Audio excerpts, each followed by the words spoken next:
Oh yeah, it's RJ with Bea right now. Is RJ Abarientos, our love Abarientos, and of course, Coach Johnny Abarientos. Congratulations.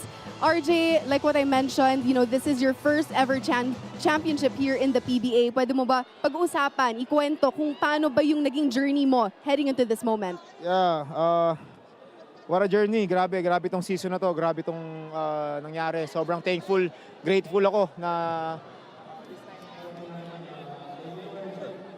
nagbigay ng lakas sa bawat players, coaches para makapag-adjust. Ups and downs nandyan palagi. Kaya nag-stick lang kami together, nasa team. And yeah, maraming salamat dyan sa katabi mo. grabe. It's family business ko. Kumbaga sa trabaho, kumbaga lagi akong ginagay dito. Lagi ko sinasabi yan sa interview. So yeah, that's it. Ito, dahil may puting konfetti, dahil dyan, sa katabi mo na yan.